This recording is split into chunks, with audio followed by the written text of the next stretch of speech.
So hello दोस्तों, आप लोगों का बहुत बहुत स्वागत है एक और नए लेक्चर में। ये लेक्चर में हम लोग सीएसएस के लेआउट्स वाली चीज़ों को देख रहे होंगे। बहुत ही ज़्यादा इन डेप्थ ये लेक्चर होने वाला है। इसमें हम लोग फ्लेक्स प्रॉपर्टी की बात करेंगे, इसमें बॉक्स मॉडल क्या होते हैं उसको डेप्थ में जान रहे होंगे, और उसी के साथ साथ कुछ पोजीशंस वाली प्रॉपर्टीज जो सीएसएस में most of the time use हो रही होती हैं, उस चीज़ों का हम लोग इस लेक्चर के अंदर इन डेप्थ में एनालिसिस कर रहे होंगे, और साथ ही साथ उसका रियल टाइम आउटपुट देख के चीजों को समझ रहे होंगे। तो बिना टाइम वेस्ट किए मैं शुरू करता हूं आज के इस लेक्चर को।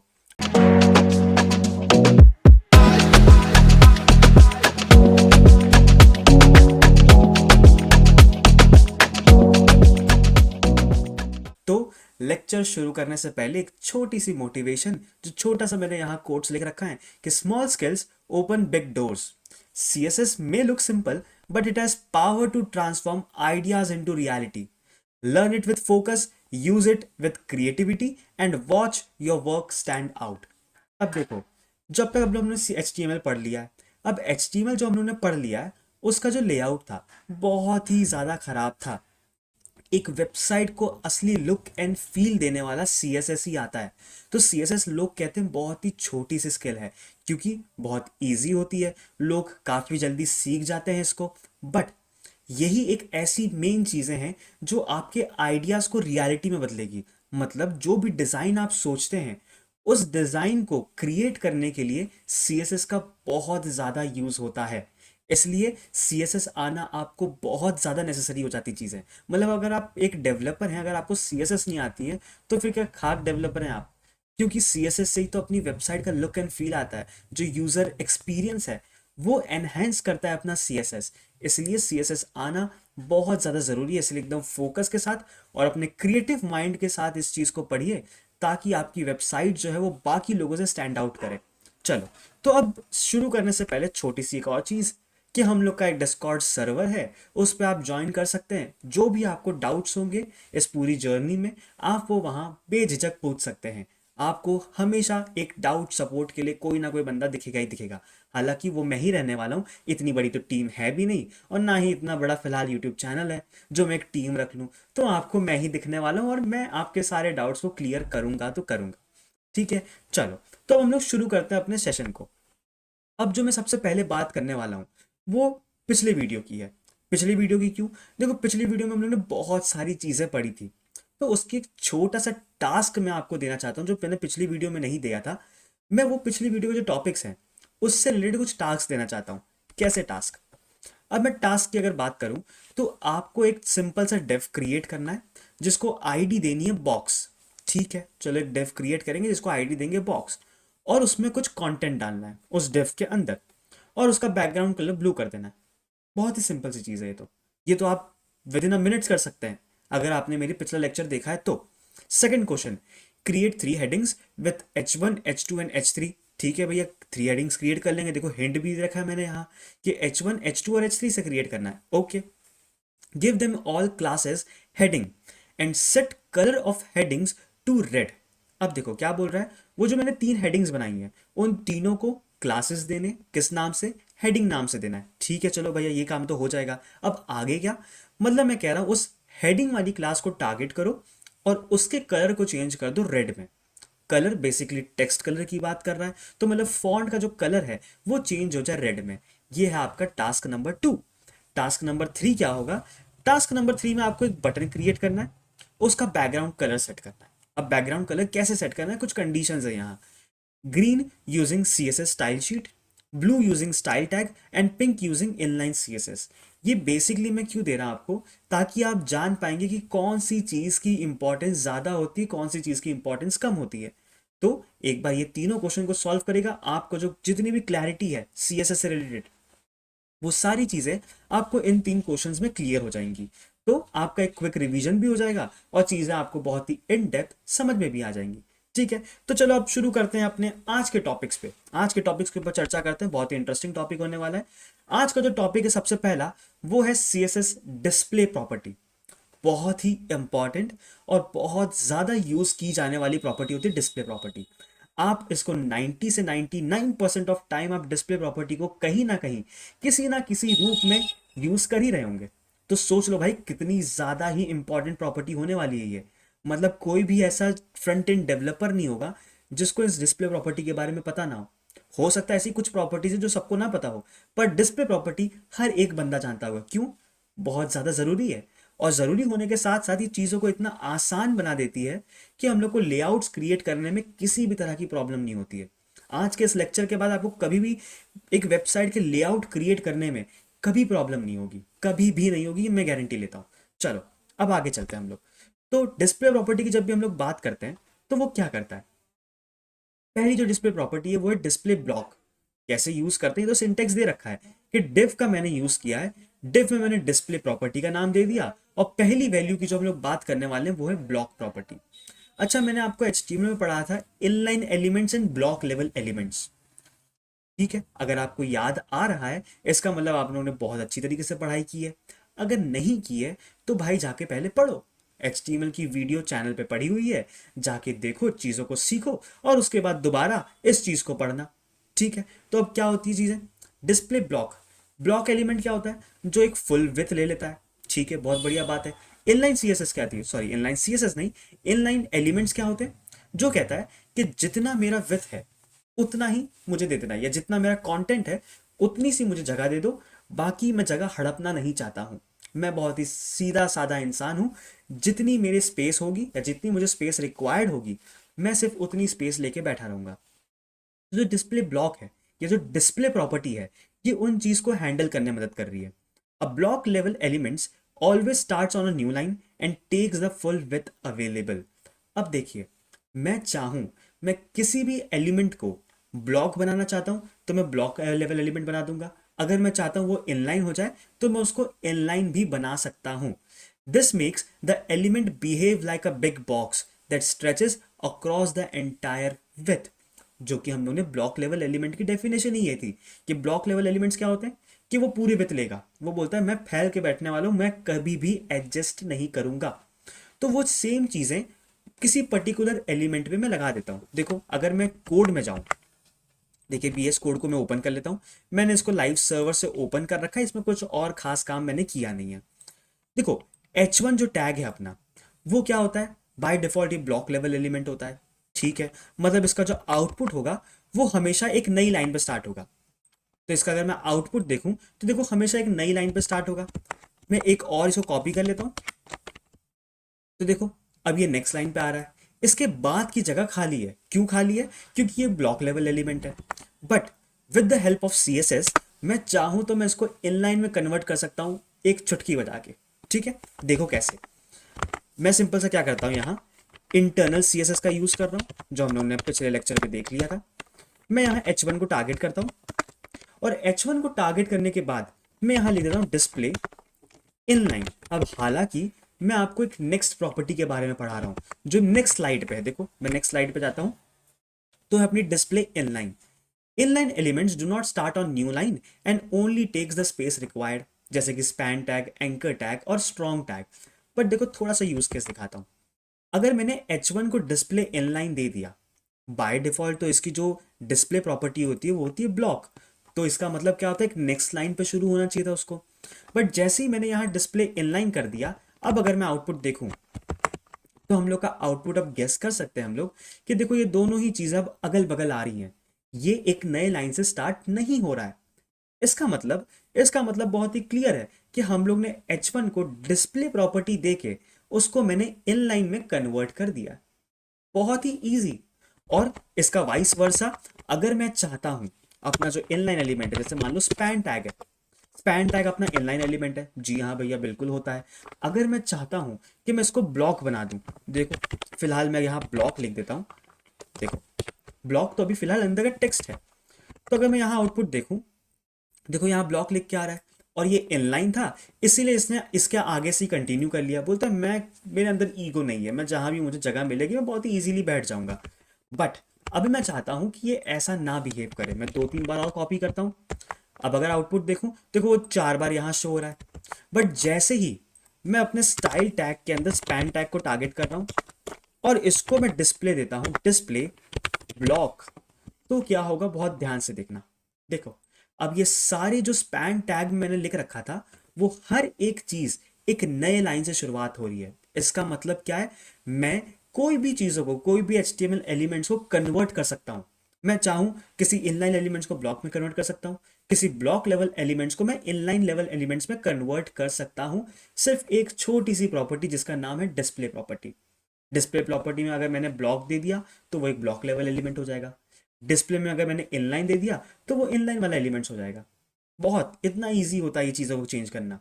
तो ये तो आपको बहुत ही इजीली क्लियर हो चुका होगा कि हाँ ब्लॉक क्या कर रहा है और इनलाइन क्या कर रहा है, क्योंकि ये चीज़ें तो हम लोग HTML में भी पढ़ सके हैं। अब जो इसके बाद जो प्रॉपर्टी आती है वो और भी ज़्यादा इंटरेस्टिंग। एक आती है इनलाइन ब्लॉक। अब देखो इसमें एक चीज़ खाली आपको समझनी है, थोड़ा और डिफरेंस डेप्थ में अगर हम लोग जाएं इनलाइन लेवल एलिमेंट्स और ब्लॉक लेवल एलिमेंट्स में। Inline block elements stays inline but also allows setting width and height। ठीक है, मतलब मैं कह रहा हूं कि वो inline तो रहेगा बट उसको मैं width and height भी दे पा रहा हूं।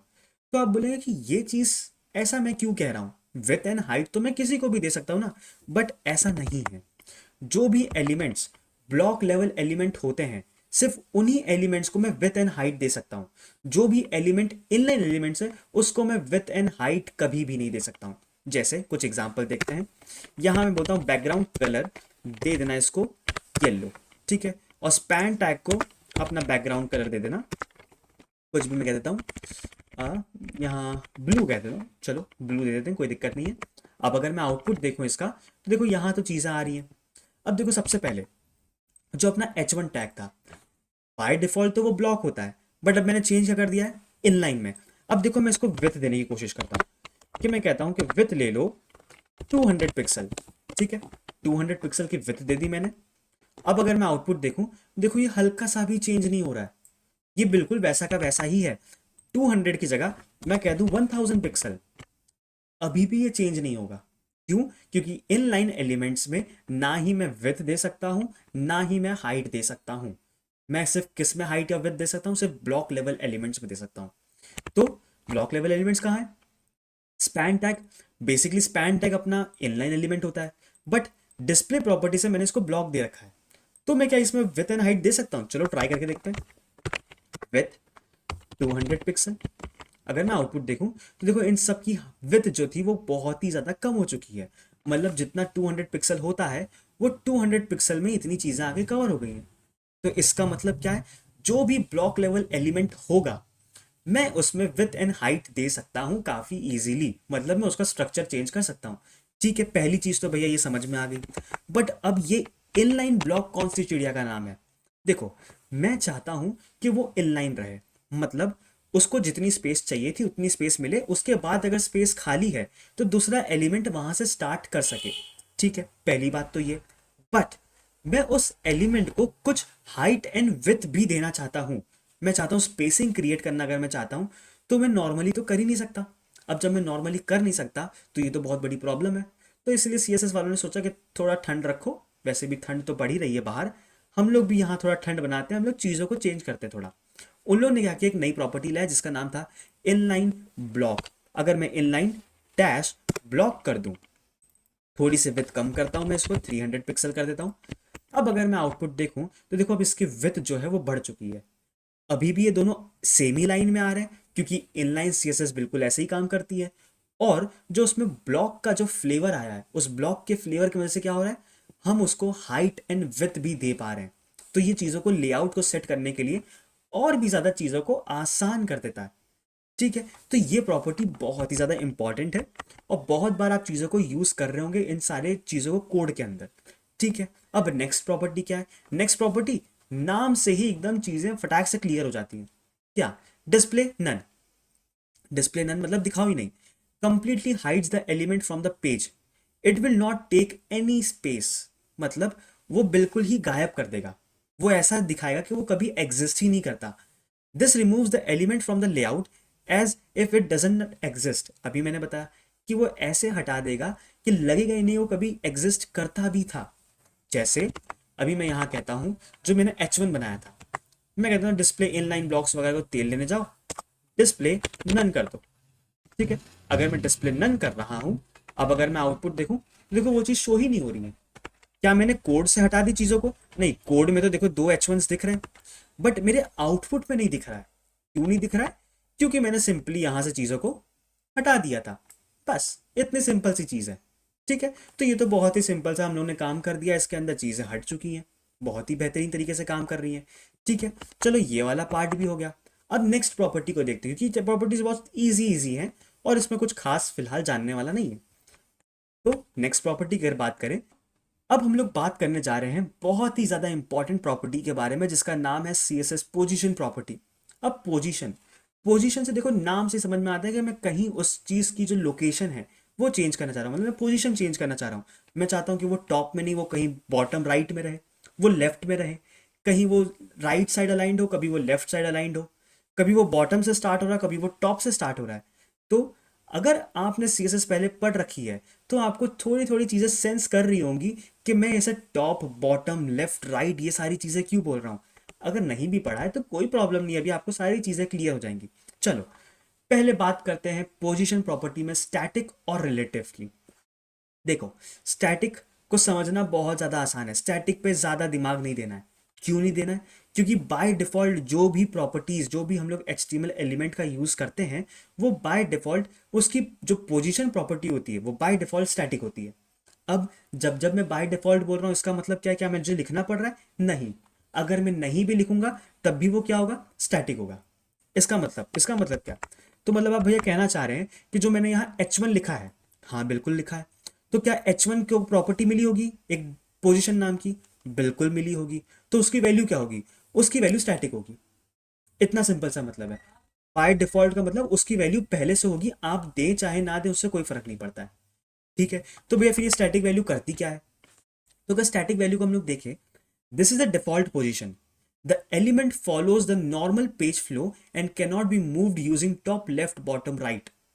ठीक है, जो भी मैं बोल रहा था कि टॉप में चाहिए, बॉटम में चाहिए, लेफ्ट में चाहिए, राइट में चाहिए, वो सारी चीजें मैं ऐसे मैं चीजों को एडजस्ट कर सकता था, जो भी हम लोग आगे पढ़ने वाले हैं। बट जो स्टैटिक पोजीशन है वो जैसे जैसे हम लोग चीजों को यूज करेंगे वो नेचुरली ही चीजों को वैसे लेते आएगा, जैसे the element stays exact where it's naturally appears on the page. मतलब अगर मैंने जो यहां यूज किया है, जो पहला H1 है मेरा, वो मुझे सबसे पहले दिखाई देगा, जो दूसरा H1 है वो उसके नीचे ही दिखाई देगा। हमेशा ये अपने आप ही पोजीशंस को चेंज नहीं करेगा। ठीक है, तो ये चीज़ हम लोग को ध्यान रखनी होती है पोजीशन स्टैटिक में। बट अब सबसे इंटरेस्टिंग चीज़ आती है, जो अपनी बाकी पोजीशन है, जो बाकी पोजीशन है वो है पोजीशन रिलेटिव। अब देखो रिलेटिव पोजीशन में क्या होता है, the element position relative can be move slightly from its original position using top left bottom और राइट। ठीक है, मतलब अगर जैसे ही मैं पोजीशन रिलेटिव देता हूं, मेरे पास चार प्रॉपर्टीज और आ जाएंगी। अब वो चार प्रॉपर्टीज कौन सी है? टॉप, बॉटम, लेफ्ट और राइट। मतलब मैं प्रॉपर पोजीशनिंग दे सकता हूं कि कहां चीजों को कैसे ले जाना है। It first takes the normal position, ठीक है, मतलब बाय डिफॉल्ट जहां वो होनी चाहिए वहीं होगी, और then it moves the relative to that position.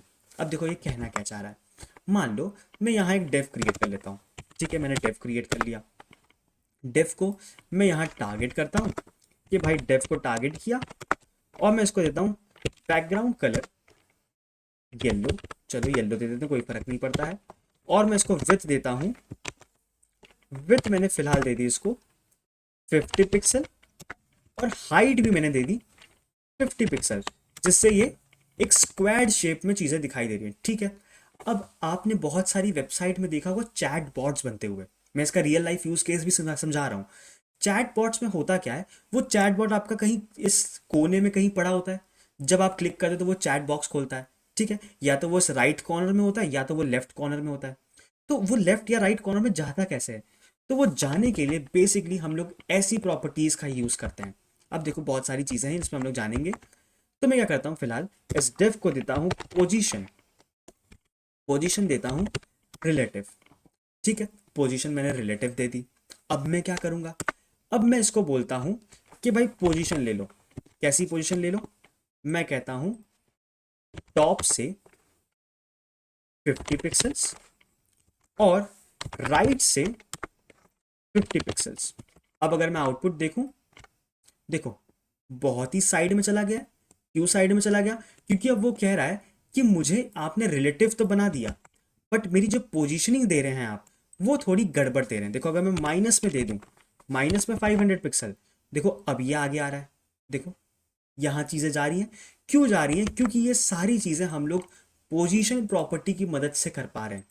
जैसे ही मैंने पोजीशन रिलेटिव दी, स्टैटिक के अलावा मैं कोई भी अगर पोजीशन देता हूं, मैं उन सारी चीज़ों को बहुत ही इजीली खेल खेल सकता हूं। मैं चीज़ों को यहां से वहां बहुत ही इजीली फेंक सकता हूं।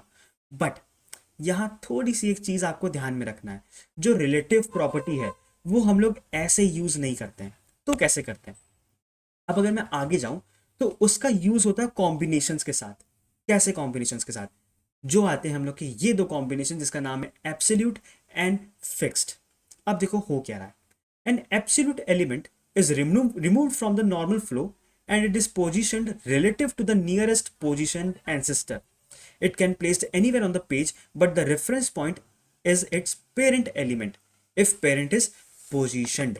देखो बहुत सारी चीजें कह दी, बट टेंशन लेने की बात नहीं है। जब तक मैं हूं तब तक चीजों को इजी वे में ही समझाऊंगा। देखो अब करना क्या है, मैं यहां से फिलहाल सारा कोड हटा रहा हूं। ठीक है, मैंने सारे कोड हटा दिए। जो ये था मेरा स्टाइल्स भी मैंने सारी चीजें हटा दी। ठीक है, अब मैं करता क्या हूं, मैं एक मेन डेफ बनाता हूं। ठीक है, मैं स्टाइल में मेन को पहले टारगेट करता हूं कि मेन आ गया, और मेन में मैं इसको देता हूं बैकग्राउंड कलर येलो दे दो। ठीक है, और इसको विड्थ दे दो 100%। 100% मतलब वो पूरी स्क्रीन की जो साइज है वो ले लेगा। ठीक है, और हाइट दे दो इसको 100 VH। VH का फुल फॉर्म होता है view port height. View port height मतलब जो भी आपके लैपटॉप की या पीसी की जो स्क्रीन होगी, उसके हिसाब से वो 100% ले लेगा। 100 VH दे रहा हूं मतलब 100%, 90 VH दे रहा हूं मतलब 90%। बट ये डिपेंड किस पे करेगा? आपके लैपटॉप या आपकी पीसी के स्क्रीन साइज के ऊपर। ठीक है, चलो ये चीज हो गई। अब अगर मैं आउटपुट देखूं इसका, देखो मुझे बहुत ही बड़ा सा येलो कलर का एक डिफ बनता हुआ दिख रहा है। बहुत बेहतरीन।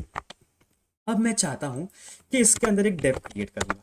चलो डिफ क्रिएट करते हैं, और ये हम लोग को, मैं इसको क्लास देता हूं चैट बॉट। ठीक है, एक ऐसे फिलहाल मैंने दे दिया चैट बॉट नाम से। अब मैं फिलहाल इसको स्टाइल करता हूं। तो with the help of class name हम लोग टारगेट करेंगे। तो डॉट चैट बॉट, इसको मैंने टारगेट किया। विथ देता हूं मैं इसको 50 पिक्सल, जैसा मैंने पहले दिया था। हाइट में दे दूंगा इसको 50 पिक्सल, और इसको बैकग्राउंड कलर दे दूंगा मैं रेड। ठीक है, चलो इतना काम मैंने कर दिया। ये तो अभी फिलहाल स्टार्ट में ही दिख रहा है। अब देखो मैं रिलेटिव और एब्सोल्यूट को मैं कैसे एडजस्ट करता हूं। देखो अगर मैं चाइल्ड को पोजीशन एब्सोल्यूट दे दूं, अब पोजीशन एब्सोल्यूट देने से क्या होगा, ये चीजें समझो ऊपर उठ गई। अब एब्सोल्यूट वाला जो आपका पार्ट है वो आपका फ्री है। मैं जहां चाहूं उसको यहां वहां फेंकना चाहूं फेंक सकता हूं बहुत ही इजीली। कैसे? वही सेम प्रॉपर्टी कि मैं अगर कह दूं टॉप से भाई तुम चले जाना 300 पिक्सल पे। देखो टॉप से 300 बोल दिया, देखो टॉप से बहुत ही ज्यादा नीचे आ चुका है ये। बट अभी जो इसकी पोजीशनिंग है वो थोड़ी गड़बड़ जा रही है। क्यों? क्योंकि ये कभी कदार बहुत ज्यादा जाएगा, कभी कदार बहुत ही कम जाएगा। तो इसको मैं प्रॉपरली एडजस्ट कैसे करूं? वो एडजस्ट करने के लिए मुझे इसके पेरेंट के पास जाना पड़ेगा। मैं कहता हूं आप अपने इस चाइल्ड को, मतलब देखो मेन डिफ के अंदर ये छोटा सा एक डिफ बना हुआ है, मतलब बेसिकली इसका चाइल्ड हुआ। मुझे उसके पेरेंट को जाके कहना पड़ेगा कि अपने बच्चे को थोड़ा कंट्रोल में रखो, ज्यादा अपने पंख फड़फड़ाने ना दो। तब उसको मैं कैसे कंट्रोल में रखूंगा? मैं बोलूंगा कि तुम जो भी आज से करोगे वो मेरे हिसाब से करोगे, तुम मेरे रिलेटिव से उसमें काम करोगे। ठीक है, तो मैं क्या कहूंगा, पोजीशन रिलेटिव। अब देखो होगा क्या, जैसे ही मैंने पोजीशन रिलेटिव दिया, अब ये क्या करेगा, अब ये सारी चीजें जो भी ये चैट बॉट करेगा वो किसके अकॉर्डिंग करेगा, इस मेन डेफ के अकॉर्डिंग करेगा। मतलब अगर मैं कह रहा हूं टॉप से 300, तो वो किसके टॉप से दिखेगा, वो अपने इस पेरेंट के हिसाब से देखेगा। अब अगर मैं कह दूं राइट से 0 पिक्सल, देखो तो अब ये चीजें राइट में जाके बैठ गई। ठीक है, बहुत ही बढ़िया। और मैं कहता हूं टॉप की जगह मैं कह देता हूं बॉटम से 30 पिक्सल खाली। देखो तो बहुत ही नीचे जाके यहाँ शिफ्ट हो चुका है। अगर मैं राइट से थोड़ी और स्पेसिंग बढ़ा दूं, 30 पिक्सल यहाँ से भी कर देता हूँ, तो देखो अब यहाँ ये चीजें मुझे दिखाई दे रही हैं। इसका मतलब क्या हो रहा है कि इसका मतलब जैसे ही मैंने उसके पेरेंट को पोजीशन रिलेटिव दी और उसके चाइल्ड को जैसे ही मैंने एब्सोल्यूट देके जो पोजीशंस है, मतलब जो top bottom left right change करना मैंने शुरू किया, तो वो इसके पेरेंट के हिसाब से अपने आप को शिफ्ट करता रहेगा। बोलता है कि बॉटम से 30 पिक्सल, मतलब वो अपने पेरेंट के पास जाएगा जो ये येलो कलर का डिव था, और उससे बॉटम से 30 पिक्सल के गैप में आके बैठ जाएगा। अगर मैं कह रहा हूँ राइट से 30 पिक्सल, तो वो राइट तरफ गया और राइट से 30 पिक्सल की जगह छोड़ेगा और अपने आप को वो एडजस्ट कर लेगा। तो यही काम कर रहा है अपना पोजीशन एब्सोल्यूट। ठीक है, बहुत ही सिंपल सा काम कर रहा है। मतलब बेसिकली जब भी मुझे सीएसएस का जो नॉर्मल फ्लो होता है, उस नॉर्मल फ्लो को ब्रेक करना है और चीज़ों को यहाँ वहाँ बिखेरना है, उन सारी चीज़ों के लिए मेरे पास पोजीशन प्रॉपर्टी होती है। पोजीशन रिलेटिव है, पोजीशन एब्सोल्यूट है, और उसके बाद हम लोग अब और भी इंपॉर्टेंट चीज़ पढ़ने वाले हैं, पोजीशन फिक्स्ड। अब देखो पोजीशन फिक्स्ड करता क्या है। देखो मैं क्या करूँगा यहाँ, मैं यहाँ एक और मेन डेव बना देता हूँ। ठीक है, एक और मेन डेव, हालांकि ये पॉसिबल नहीं होता है अगर मैं प्रॉपर प्रैक्टिस को फॉलो करूँ, बट फिर भी बना लेता हूँ। अभी देखो फिलहाल हो क्या रहा है, जब मैंने उसको पोजीशन एब्सोल्यूट दे रखी थी, तो उसने क्या किया, जिस भी पेरेंट के अंदर वो था, उस पेरेंट के हिसाब से उसने आपको एडजस्ट कर लिया। ठीक है, पर मैं जब स्क्रॉल कर रहा हूं तो वो चीजें वापस ऊपर चली जा रही हैं। क्यों? क्योंकि वो तो उस पेरेंट डिव का पार्ट था, और जब उसका पेरेंट ही ऊपर चला गया तो वो अपने आप को नीचे कैसे लेके आ सकता है। बट जब हम लोग चैट बॉट्स क्रिएट करते हैं, तो वो तो यहाँ साइड में एक चीज फिक्स्ड रहती ही रहती है हमेशा। चाहे मैं वेबसाइट के एकदम बॉटम पे आ जाऊं या वेबसाइट के एकदम टॉप पे चले जाऊं, तो वो चीज को अचीव करने के लिए हम लोग के पास प्रॉपर्टी आती है पोजीशन फिक्स्ड प्रॉपर्टी। देखो बहुत ही सिंपल है, सिंपल सा। मैं इसको, जो मैंने यहाँ पोजीशन एब्सोल्यूट दे रखा था, मैं इसको कन्वर्ट करूंगा पोजीशन फिक्स्ड में। अब अगर मैं आउटपुट देखूं, देखो ये हाइड कर रहा है। अब क्यों हाइड कर रहा है? इसमें एक प्रॉपर्टी आती है जिसका नाम होता है जेड इंडेक्स।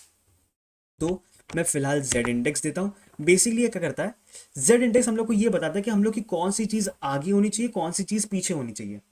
जिसकी ज्यादा वैल्यू, वो जो एलिमेंट होगा वो सबसे आगे होगा। तो अगर मैं चैट बॉट को दे देता हूँ 99 जेड इंडेक्स, मतलब बहुत ही आगे, मेन को मैंने कुछ भी नहीं दे रखा है, मतलब वो पीछे ही होने वाला 99, तो वैल्यू जाहिर सी बात है बड़ी होती है। अब अगर मैं आउटपुट देखूं, तो देखो अब ये मैं स्क्रॉल कर रहा हूं, तब भी ये चीज वही की वही फिक्स्ड है। देखो साइड में आपको स्क्रॉल बार दिख रहा है, मैं जब भी ऊपर नीचे कर रहा हूं, फिर भी वो चीज यहाँ का यहाँ फिक्स्ड है, तो वो फिक्स्ड हो चुकी है, वो कभी भी मूव नहीं करने वाली है। तो देखो कैसे हम लोग एक चैट बॉट का जो फीचर होता है, जो यहाँ साइड में अपना छोटी सी जगह लिए बैठा रहता है, वो हम लोग ने एक यूआई के तौर पे क्रिएट कर लिया है। अब हालांकि इस पे क्लिक करने पे कोई भी चीजें नहीं होगी, क्यों नहीं होंगी? क्योंकि वो तो जावास्क्रिप्ट का पार्ट है और जावास्क्रिप्ट स्कोर्स का पार्ट है। तो उसकी भी टेंशन मत लो, बहुत ही जल्द हम लोग उस चीज़ों को भी सीख रहे होंगे, तब आपको मैं बता रहा हूँ कि कैसे इसके क्लिक करने पे हम लोग एक चैट बॉट ओपन कर सकते हैं। ठीक है, बहुत बेहतरीन। चलो, तो मुझे फिक्स प्रॉपर्टी भी समझ में आ गई। तो मतलब मैं पोजीशन वाली प्रॉपर्टीज को बस नाम चेंज कर सकता हूँ और उसके बाद मैं आउटपुट में डिफरेंस दे सकता हूँ। तो ये सारी चीज़ों को बहुत ज़्यादा आपको प्रैक्टिस करनी पड़ेंगी।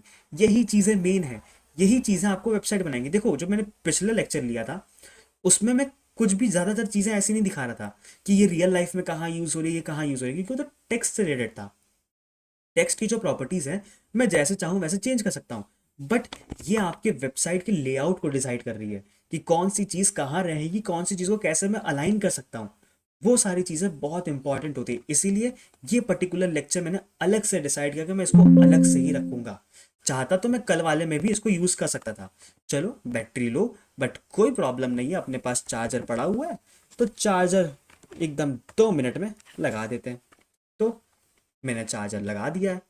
चलो देख लेता हूँ एक बार चार्ज हो भी रहा है नहीं हो रहा है। तो चार्ज हो रहा है। चलो, अब हम लोग देखते हैं और आगे की प्रॉपर्टीज। अब आगे जब मैं बात करता हूं, तो हम लोग के पास एक लास्ट पोजीशन प्रॉपर्टी आती है जिसका नाम होता है स्टिकी। अब स्टिकी भी बिल्कुल वैसा ही होता है। The elements behave like relative until you scroll, then it sticks to the specific position on the screen. अब देखो बहुत ही इंपॉर्टेंट चीज हम लोग सीखने वाले हैं। अब अगर मैं बाय चांस इसको मैं कर देता हूं स्टिकी, ठीक है, स्टिकी कर दिया, कोई प्रॉब्लम नहीं है।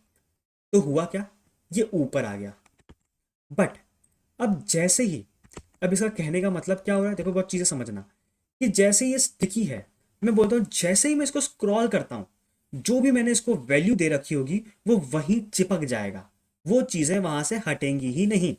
तो अब वो मैं कैसे देखूं, मैं यहां से इस चीजों को हटाता हूं, इसको मैं फिलहाल कमेंट कर देता हूं, पोजीशन को नहीं, पोजीशन को रखेंगे, मैं इन बॉटम और इन दोनों को कमेंट कर रहा हूं, और मैं यहां देता हूं टॉप को, टॉप से कर देना 0 पिक्सल। ठीक है। अब अगर मैं आउटपुट देखूं तो देखो, मैं स्क्रॉल कर रहा था और जब तक वो पेरेंट एलिमेंट था तब तक वो चीजें मुझे वही दिख रही हैं। देखो, ये चीजें ऊपर एक स्टिकी तरह दिख रही है कि ये चीजें मैं स्क्रॉल भी कर रहा हूं तब भी ये चीज यही फिक्स्ड है। जब मैं पहले था तो देखो ऊपर हल्का सा गैप दिख रहा है, इस बॉक्स के ऊपर हल्का सा एक वाइट कलर का गैप दिख रहा है, पर जब मैं स्क्रॉल करता हूँ तो वो ऊपर जाके बैठ गया, चिपक गया ऊपर, क्योंकि मैंने क्या दे रखा था, टॉप से 0 पिक्सल दे रखा था, तो वो टॉप पे जाके एकदम चिपक गया, और वो कभी भी स्क्रॉल नहीं होगा। क्यों? क्योंकि मैंने उसको क्या दे दिया है, पोजीशन स्टिकी दे दी है। स्टिकी क्या करती है, बेसिकली हम लोग ऊपर ही चीज़ों को फिक्स कर सकते हैं। फिलहाल वो नॉर्मल दिखेगा, बट जैसे ही मैं स्क्रॉल करूंगा वो चीज़ें वहां जाके फिक्स्ड हो जाएंगी। ठीक है। तो इसलिए काम आता है अपना पोजीशन स्टिकी। तो अगर मैं और आगे टॉपिक्स के ऊपर बढ़ूं तो विजिबिलिटी की बात करते हैं। अब देखो, विजिबिलिटी बहुत ही छोटा सा टॉपिक है, तभी देख सकते हैं आप ये कितना, जो इसकी जो नोट लिखी हुई है वो बहुत ही ज़्यादा सिंपल और बहुत ही छोटी सी नोट्स है। क्या है, when visibility is set to none, the space of the element is reserved, but for the display to set none, no space is reserved or blocked for the element। बहुत बहुत बहुत ज़्यादा ज़रूरत, बहुत ज़्यादा ज़रूरी, ज़रूरत तो नहीं है, ज़रूरत तो हम लोग यूज़ करेंगे इसको। अब देखो क्या होता है, जब मैंने यहाँ, मान लो अभी फ़िलहाल के लिए मैं यहाँ इन सारी चीज़ों को कमेंट करता हूँ, पोजीशन स्टिकी वगैरह इन सारी चीज़ों को मैं अभी फ़िलहाल कमेंट कर रहा हूँ, इन चीज़ों को मैं चलो हटा ही देता हूँ। मैं यहाँ एक और डिफ क्रिएट करता हूँ। ठीक है। और मैं क्या कह रहा हूँ, और इसको क्लास दे देते हैं बॉक्स। ठीक है। मैं बॉक्स को टारगेट करता हूँ, सिंपल सा डॉट बॉक्स, और देता हूँ विथ 50 पिक्सल, और हाइट भी दे देता हूँ मैं 50 पिक्सल, और बैकग्राउंड कलर मैं इसको देता हूँ ग्रीन। ठीक है। अब देखो बहुत ही इंटरेस्टिंग चीज़ करने जा रहा हूँ मैं यहाँ। अगर मैं आउटपुट देखूँ तो यहाँ फिलहाल मुझे दोनों चीज़ दिखाई दे रही हैं, बहुत बेहतरीन। अब अगर मैं क्या करूँगा, अगर मैं चैट बॉक्स वाले को मैं अगर दे देता हूँ डिस्प्ले नन, तो अभी डिस्प्ले नन का तो हम लोग को मतलब पता था कि वो चीज़ों को गायब कर देगा, और वो ऐसे गायब करेगा कभी चीज़ें एग्जिस्ट ही नहीं करती थी। इसीलिए ये जो ग्रीन वाला बॉक्स है इसने अपने आप को ऊपर शिफ्ट कर लिया रेड वाले की जगह। बट बट आप देखो बहुत ही इंटरेस्टिंग चीज़, अगर मैं अगर मैं डिस्प्ले नन की जगह मैं यहां दे दूं विजिबिलिटी नन। ठीक है। विजिबिलिटी नन, या विजिबिलिटी हिडन, सॉरी नन नहीं होगा। अगर मैं इसको विजिबिलिटी में यहां दे देता हूं, चलो वापस से एक बार देखते हैं, अगर मैं यहां इसको विजिबिलिटी हिडन दे दूं तो क्या होगा, बहुत ध्यान से देखना। देखो, रेड वाला जो बॉक्स था वो तो हट गया, बट ग्रीन वाला बॉक्स जो अपनी पहली पोजीशन पे था वो वही पोजीशन पे अभी भी है, इसने अपने आप को शिफ्ट नहीं किया। बल्कि जब हम लोग डिस्प्ले नन दे रहे थे तो ये जो ग्रीन वाला डेफ था इसने अपने आप को शिफ्ट कर लिया था टॉप पे। तो इसका मतलब क्या हो रहा है कि डिस्प्ले नन बिल्कुल ऐसे गायब कर देगा जैसे कभी चीजें थी ही नहीं। बट विजिबिलिटी हिडन क्या करेगा, वो बोलेगा देखो यहां एक बंदा एग्जिस्ट करता था, तुम उसकी जगह नहीं ले सकते हो, मैं उसको दिखाऊंगा नहीं, बट तुम उसकी जगह नहीं ले सकते हो। बिल्कुल जैसे आप अपनी एक्स के बारे में सोचते हैं कि वो अभी है तो नहीं, बट उसकी जगह कोई और ले भी नहीं सकता है।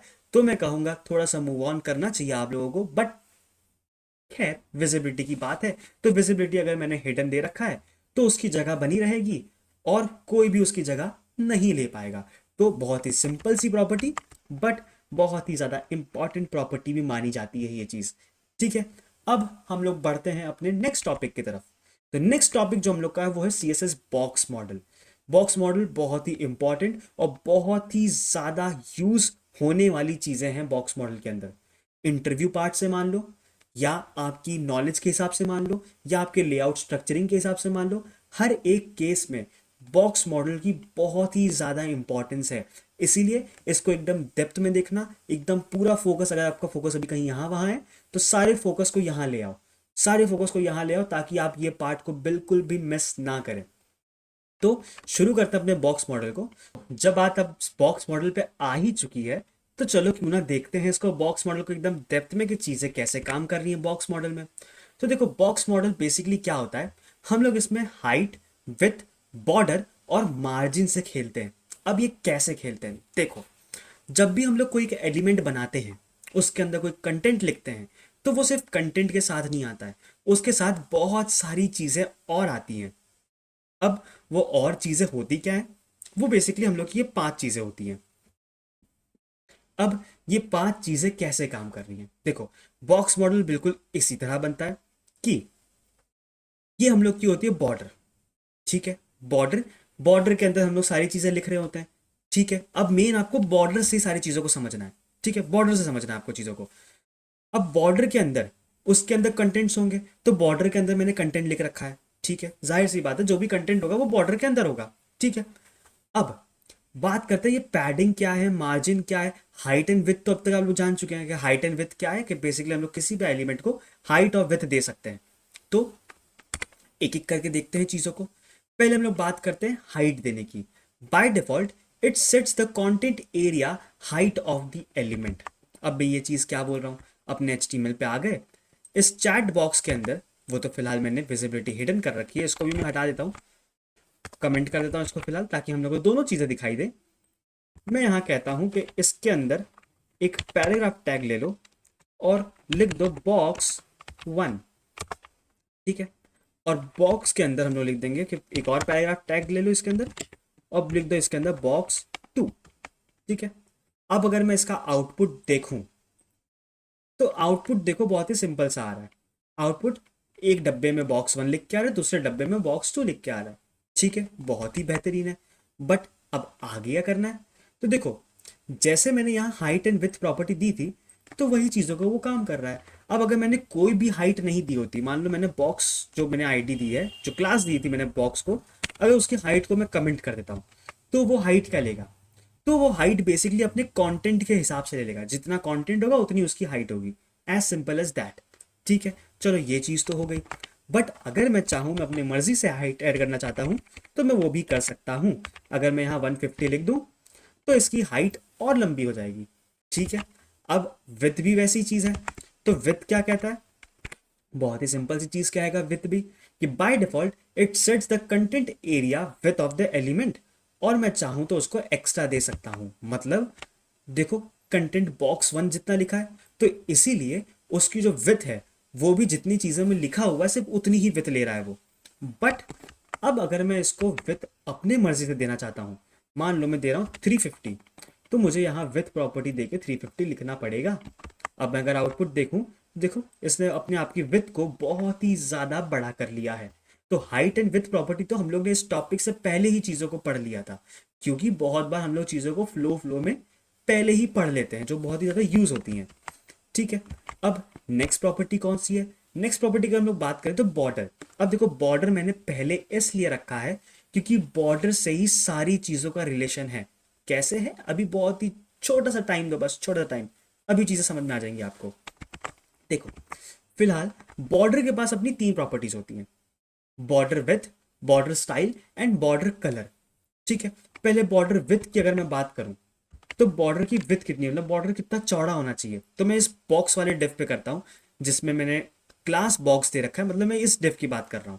ठीक है, मैं इसको कहता हूं बॉर्डर विथ, मैं कह देता हूं कि भाई तुम विथ ले लेना अपनी 5 पिक्सल की, थोड़े हट्टे कट्टे पहलवान जैसी। ठीक है, अगर मैं आउटपुट देखूं, फिलहाल कुछ भी नहीं शो हो रहा है। क्यों कुछ भी नहीं शो हो रहा है, मैंने बोला सिर्फ विथ ले लेना, बट कैसे दिखना है, क्या करना है, ये तो मैंने भी कुछ बताया नहीं है। तो उसके लिए जो अपनी सेकंड प्रॉपर्टी आती है, वो है बॉर्डर स्टाइल, कि बॉर्डर का स्टाइल क्या होना चाहिए, चीजें एकदम स्टाइल में होनी चाहिए। वो स्टाइल कैसे मारेगा वो, तो देखो स्टाइलिंग के लिए उसके पास 3 प्रॉपर्टी है, सॉलिड, डॉटेड और डैश्ड। कैसे यूज करते हैं, देखो मैं कहता हूं बॉर्डर स्टाइल, मैं कह देता हूं सॉलिड। ठीक है, फिलहाल मैंने सॉलिड देख ली। अब अगर मैं आउटपुट देखूं, देखो अब मुझे आउटपुट आता हुआ दिख रहा है। जैसे ही मैंने स्टाइल दिया कि तुम अपने आप को ऐसे शोकेस करना, वैसे उसने ही अपने आप को ले लिया। अब जो मैंने ऊपर बॉर्डर विथ दे रखी थी, अगर मैं इसको 5 की जगह कर दूं 20, तो देखो ये और मोटा हो जाएगा। ठीक है, तो मतलब बॉर्डर विथ क्या काम कर रहा है, चीजों को जो विथ है, जो उसकी थिकनेस है, उसको डिसाइड कर रहा है। और बॉर्डर स्टाइल क्या डिसाइड कर रहा है कि वो बॉर्डर दिखना कैसे चाहिए। अब अगर मैं सॉलिड की जगह यहां लिख दूं डॉटेड, तो देखो यहाँ चीजें डॉट डॉट डॉट डॉट जैसी बन के आ जाएंगी। हालांकि दिखने में भी फिलहाल नहीं अच्छा दिख रहा है, बट उम्मीद करता हूं आपको वो डिफरेंस समझ में आ रहा होगा। ठीक है, ये दो प्रॉपर्टी तो भैया समझ में आ गई, बहुत ही बेहतरीन। अब कौन सी प्रॉपर्टी है, अब है border colour property. Border colour colour जैसे ही नाम से पता चल रहा है कि मैं बॉर्डर कलर अगर दे दूं, और बॉर्डर कलर में अगर मैं इसको कह दूं कि भाई तुम अपना कलर ले लेना रेड कलर। क्यों पता नहीं आज मैं रेड कलर इतना ज्यादा यूज कर रहा हूं, बट यूज तो कर रहा हूं। देखो अभी यहाँ बहुत ही ज्यादा हग दिया है उसने, ऊपर वाले डिफ्स के साथ वो मर्ज हो रहा है। मैं कुछ और कलर यूज कर, चलो एक रैंडम कलर जनरेट कर लेते हैं। चलो कुछ ये कलर मैंने यूज कर लिया। अब अगर मैं आउटपुट देखूं, तो यहाँ देखो मेरे को उस कलर का बॉर्डर बनता हुआ दिख रहा है। तो बॉर्डर विथ उसके थिकनेस डिसाइड करता है, बॉर्डर स्टाइल उसका स्टाइल बता रहा है, और बॉर्डर कलर बेसिकली उसका कलर को डिसाइड कर रहा है। तो अब आप सोच रहे होंगे कि यार एक बॉर्डर देने के लिए मुझे 3 प्रॉपर्टीज याद करनी पड़ेंगी। तो अगर आप बिगिनर हैं तो बिल्कुल याद करनी पड़ेंगी, बट अगर आप थोड़े एक्सपीरियंस्ड हैं तो आपको एक शॉर्ट हैंड टेक्निक बताता हूं मैं। जैसे शॉर्ट हैंड टेक्निक क्या होती है, एक शॉर्टकट तरीका। अगर आप बिगिनर भी है तब भी आपको चीज़ों को याद रहना चाहिए। मतलब मैं इसलिए ऐसा कह रहा हूं कि अगर आप बिगिनर तो आपको बाय जो एक इसका नेचर जो होता है, जिस तरह से ये वर्क करता है, वो आपको पता होना चाहिए। और उसके बाद जैसे ही आपको थोड़ा यूज टू हो जाए चीज़ें, आप इस शॉर्टकट का भी यूज़ कर सकते हैं। देखो शॉर्टकट क्या कहता है कि सिर्फ बॉर्डर लिखो। ठीक है, बॉर्डर लिख देंगे, बॉर्डर प्रॉपर्टी का हम लोग यूज़ करेंगे। उसके बाद क्या, वो बोल रहा है 2 पिक्सल दे दो। अब 2 पिक्सल किसकी बात कर रहा है, 2 पिक्सल बेसिकली वो बॉर्डर विथ की बात कर रहा है। ठीक है, मैं विथ दे दूंगा। उसके बाद सॉलिड लिख दिया। सॉलिड सॉलिड मतलब बॉर्डर स्टाइल की बात कर रहा है। ठीक है चलो लिख देंगे। और उसके बाद ब्लैक लिख रहा है, मतलब वो बॉर्डर कलर की बात कर रहा है। इसका मतलब अगर मुझे बॉर्डर देना है तो मैं इन 3 प्रॉपर्टीज को अलग अलग नहीं लिखूंगा। मैं सिंपल से सिर्फ क्या कर सकता हूं, मैं बोलूंगा कि एक प्रॉपर्टी यूज करूंगा जिसका नाम है बॉर्डर। ठीक है, पहले मैं जो दूंगा वो दूंगा उसकी विथ, मतलब 2 पिक्सल ले लेना। उसके बाद दूंगा उसका स्टाइल, मतलब सॉलिड डैश डॉटेड, जो भी मैं देना चाहता हूँ वो। मैं फिलहाल कहता हूँ सॉलिड। और उसका कलर आप ले लेना ग्रे कलर। ठीक है, तो अब अगर मैं आउटपुट देखूं, देखो ग्रे कलर हल्का सा एकदम दिखाई दे रहा है। अगर मैं इसकी विथ बढ़ा दूं तो आपको ये जरूर दिखाई देगा बहुत अच्छी तरीके से। 22 कर देता हूं, तो देखो ग्रे कलर का बॉर्डर बनता हुआ दिख रहा है। तो एक शॉर्ट हैंड प्रॉपर्टी से हम लोग को वो 3 प्रॉपर्टी लिखने की जरूरत ही नहीं पड़ रही है। हम लोग ने एक ही लाइन में उसका काम खत्म कर दिया। ठीक है, तो इतनी इंपॉर्टेंट और इतनी इजी होती है बॉर्डर प्रॉपर्टी। अब इसको मैं इंपॉर्टेंट इसलिए कह रहा हूं क्योंकि इसके बाद जो यूज होने वाली जो 2 प्रॉपर्टीज हैं, जो कि हम लोग की मार्जिन एंड पैडिंग है, वो बहुत ही ज़्यादा इंपॉर्टेंट है। और वो किसके ऊपर डिपेंड करती है, वो डिपेंड करती है अपने बॉर्डर के ऊपर। क्यों मैं ऐसा कह रहा हूँ, देखो अब मैं नेक्स्ट प्रॉपर्टी की बात करूं तो सबसे पहले बॉर्डर रेडियस आ रहा है। हालांकि पैडिंग आनी चाहिए थी, चलो थोड़ा मैं आगे स्किप करके देखता हूँ क्या वो बॉर्डर पैडिंग आ रही है। ठीक है, चलो पहले मैं पैडिंग समझा देता हूँ, या चलो पहले बॉर्डर रेडियस ही समझ लेते हैं। अब जब फ्लो के साथ चल ही रहे हैं तो चलते हैं।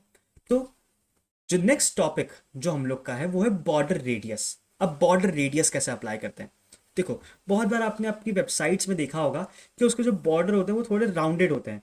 जैसे कोई भी, अगर मैं ब्लॉग वेबसाइट पे जाता हूँ तो ब्लॉग वेबसाइट में जो उसके कॉर्नर्स होते हैं वो थोड़े कर्व्ड होते हैं। या आपके इंस्टाग्राम पे जो ऊपर स्टोरीज लगती है वो पूरे सर्कल शेप में होती है। तो देखो बिल्कुल वैसा ही ये शेप दिख रहा है। तो अब इन सारी चीज़ों को मैं कैसे क्रिएट करूंगा, इन सारी चीज़ों को क्रिएट करने के लिए मैं बॉर्डर रेडियस प्रॉपर्टी का यूज़ करता हूँ। कैसे यूज़ करता हूँ, देखो ये डेफ था हम लोग का, ये वाला डेफ। इसको मैं सिंपल सा बोल देता हूँ कि भाई तुम बॉर्डर रेडियस ले लेना, बॉर्डर नहीं, बॉर्डर रेडियस। और मैं कह देता हूँ 40 पिक्सल ले लेना। ठीक है, अब अगर मैं आउटपुट देखूँ तो ये अपने आप ही पहले गोला बन गया। क्यों गोला बन गया है, क्योंकि भाई इसकी विथ ही 50 पिक्सल है। अब जब विथ ही 50 पिक्सल है और आप उसको बॉर्डर रेडियस दे दो 40 पिक्सल का, तो वो अपने आप को तो पूरा गोल कर ही लेगा। अगर मैं कहता हूँ तुम लेना सिर्फ 4 पिक्सल, अब अगर मैं आउटपुट देखूं तो देखो एकदम हल्का सा, एकदम हल्के से उसके बॉर्डर्स जो हैं वो कर्व हुए हैं, जिससे एक बहुत ही अच्छा सा, मतलब इतना तो अच्छा नहीं कहूंगा, बट एक अच्छा सा लेआउट बनता हुआ मुझे दिख रहा है कि हाँ देखो एक कर्व्ड रेडियस के साथ चीजें आ रही हैं। तो ये चीज को ऐड करने के लिए मैं क्या कर सकता हूँ, बॉर्डर रेडियस का इस्तेमाल कर सकता हूँ। बट मैं चाहता हूँ वो एकदम परफेक्ट गोला बन जाए, तो गोला बनाने के लिए मैं यहाँ परसेंटेज में भी वैल्यू दे सकता हूँ। मैं कहता हूँ 50%। अब अगर मैं देखूं आउटपुट, देखो एकदम प्रॉपर गोल दिखाई दे रहा है मुझे। अब अगर मैं बेसिकली करूं क्या, इस चैट बॉक्स वाले डिफ को मैं अगर 2-3 बार कॉपी कर दूं तो देखो कैसे दिखाई दे रहा है ये मुझे एक बहुत सारे छोटे छोटे गोले गोले में दिखाई दे रहे हैं। अगर मैं इसी को एक स्ट्रेट लाइन में कर दूं तो ये मुझे इंस्टाग्राम स्टोरी वाला फील देगा। हालांकि डिजाइनिंग उतनी अच्छी तो नहीं है फिलहाल, बट वो एक फील बनता हुआ मुझे दिखाई दे रहा है कि अच्छा हाँ मैं इन चीज़ों को वहां यूज़ कर सकता हूँ। तो मेरा मेन मोटिव फिलहाल यही है कि ये बताना कि आप इन प्रॉपर्टीज़ को कहाँ यूज़ कर रहे होंगे, कैसे आप एक वेबसाइट को डीस्ट्रक्चर करते वक्त सोच रहे होंगे। ठीक है, तो ये चीज़ थी, बहुत ही इंपॉर्टेंट चीज़ थी। अब जो हम लोग का मेन मुद्दे वाला टॉपिक है जिसका नाम है पैडिंग। अब पैडिंग कैसे देते हैं, देखो पैडिंग में भी 4 प्रॉपर्टीज हैं, padding left, padding right, padding top, padding bottom. अब ये पैडिंग होती क्या है, देखो पैडिंग इक्वल्स टू बॉर्डर के अंदर की स्पेस। इसीलिए मैं कह रहा था कि बॉर्डर बहुत ज्यादा इंपॉर्टेंट है। मतलब बॉर्डर के अंदर अगर मुझे कुछ स्पेसिंग क्रिएट करनी है, उन सारी चीजों के लिए मैं पैडिंग का यूज करूंगा। कैसे करूंगा, चलो देखते हैं एक बार फटाक से। फिलहाल मैं इन सारी चीजों को हटाता हूं, मैं एक ही वो डिव रहने देता हूं। ठीक है, अब अगर मैं चाहता हूं कि इस जो बॉक्स था अपना, जो ये था, इसके अंदर कुछ स्पेसिंग आ जाए, तो मैं यहां क्या दूंगा, मैं देता हूं पैडिंग ले लो। अब देखो बहुत सारी प्रॉपर्टीज हैं, मैं कहता हूं पैडिंग लेफ्ट, और मैं कह दूंगा 40 पिक्सल। मतलब देखो बॉर्डर और अपने कंटेंट के बीच में कुछ स्पेस आ गई। अगर मैं इसको और दे दूं, मैं कह देता हूं मान लो 90 पिक्सल। देखो और स्पेसिंग बढ़ गई लेफ्ट साइड से, कि अपने कंटेंट और अपने बॉर्डर के बीच में बहुत ज्यादा स्पेसिंग आ रही है। मैं कह देता हूं अगर पैडिंग टॉप, पैडिंग टॉप से मान लो 100 पिक्सल। देखो उसने अपने टॉप से अब वो जगह बना लेगा। अब इससे हो क्या रहा है, मतलब अगर मैं बॉर्डर और कंटेंट के बीच में अगर मैं स्पेसिंग चाहता हूं, तो मैं इस पैडिंग प्रॉपर्टी का यूज कर सकता हूं। बट अब फिर आप लोग कहेंगे कि एक पैडिंग देने के लिए चार चार properties, padding left, padding right, padding top, padding bottom. But ऐसे हम लोग नहीं करते हैं, हम लोग इसमें भी एक शॉर्ट हैंड का यूज करते हैं। कैसे, देखो आपको सिर्फ और सिर्फ पैडिंग लिखना होगा। ठीक है, चलो ट्राई करते हैं, देखते हैं क्या होता है। हटाता हूँ पैडिंग को, मैं यहां लिखता हूं पैडिंग। देखो शॉर्ट हैंड समझने से पहले इसकी एक और टेक्निक दिखाता हूं।